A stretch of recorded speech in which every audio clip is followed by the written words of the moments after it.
So a Lucas drone is basically a US adaptation of the very successful Shahed drone developed by Iran and used by Russia and Ukraine. And what's interesting about that is it's very inexpensive to produce, a price between $20,000 and $30,000. It has excellent range, 500-kilometer range, and it packs a fairly meaty warhead, it's 10 or 15 kilograms, and it's highly effective. And you can produce these in volume and use them to provide a drone swarm, which can overwhelm air defenses and make it very costly for air defense systems to defeat it. We haven't seen precise specifications for the Lucas drone, but my understanding is that it's a sort of almost a direct copy. So it's really, both systems are designed around ease and cheapness of production. And so that's the key likeness, the similarity between them. Actually, the Lucas drone is meant to be even cheaper than the Shahed, maybe around $15,000. So giving it a significant price advantage while offering the same benefits. It's sort of a cheap version of air power, if you like. You're able to attack targets from the air, and if you've got a large number, you can literally overwhelm whoever you want to attack. So yes, it's a very important weapon. But what we have to remember is that this entire category of weapons is evolving at a very rapid pace. And one of the issues that we have is that drones are very prevalent at the moment because most armies do not have sufficient or effective air defences to deal with them. One of the things I've been very forward in advocating is the need for cannon-based air defence systems to shoot down drones like this. And they can do that very effectively. A 30mm or 40mm cannon can definitely do that. And once we start having these, then both the Shahed and the Lucas type of drone will become less effective. So their advantage will be nullified. So that in the whole scheme of things is how it's looking. And the other thing I would just add to that is that we will need to see this class of drone evolve. They will need to be able to evade air defences, so they will need to fly faster, higher, and to have anti-defeat mechanisms in them so that it stops them being jammed or otherwise prevented from reaching their target. Drones are being used against warships, and we haven't really seen that in Ukraine because that's primarily a land war.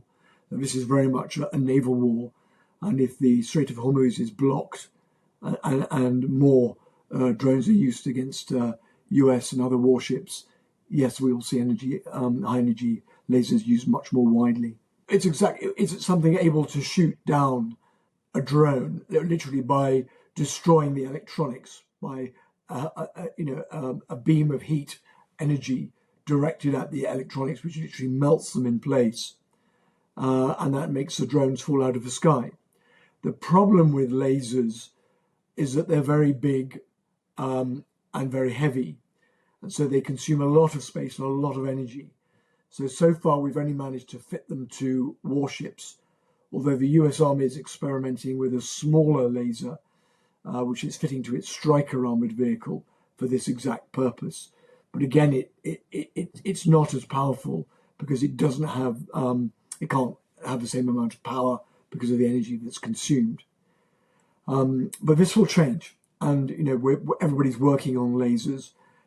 British firms like MBDA, which developed the Dragonfire system, which the Royal Navy is now using, are looking at land-based lasers on vehicles, and these will come.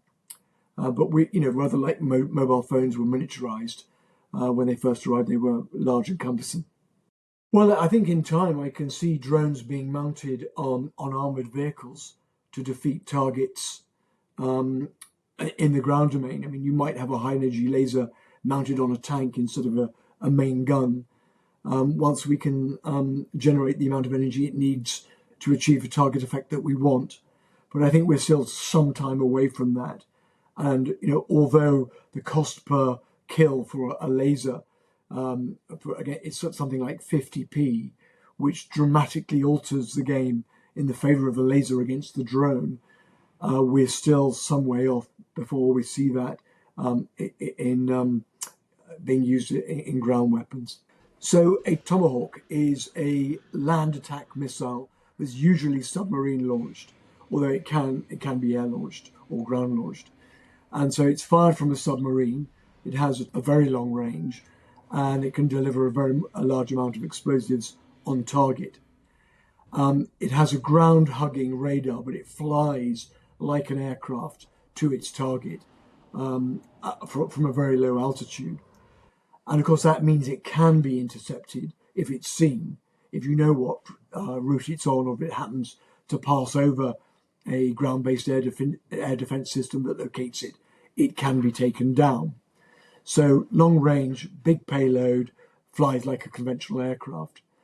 The precision strike missile, which the UK plans to purchase as well, by the way, is something that replaces the ground-launched ATAC-MS missile, which is the Army Tactical Missile System used in HIMARS and the GMLRS system used by the US Army. And what this is it's a ballistic missile with a similar payload to the Tomahawk, but it has a much shorter range. At the moment, that range is about 499 kilometers, and it's expected to be increased to about 1,000. But because it goes up and then comes down in a sort of ballistic trajectory, it's very hard to take out, and it flies very, very fast. So a hugely effective system. And also it's probably less expensive than the Tomahawk. I believe Tomahawks are about 2 or 3 million a piece, whereas the Prism is about $1 million a piece. The problem with Tomahawks and Prisms is that they fly to a preset target, and they will destroy it based on the programming of the guidance system. And the problem with that is that if you suddenly find that the target is next to a school or anywhere that can cause significant collateral damage, then that's obviously going to have a detrimental political effect. So when you have a pilot in the loop flying a mission, and he suddenly realizes that the enemy is hiding behind the civilian population, he can abandon that target or attack it in a different way.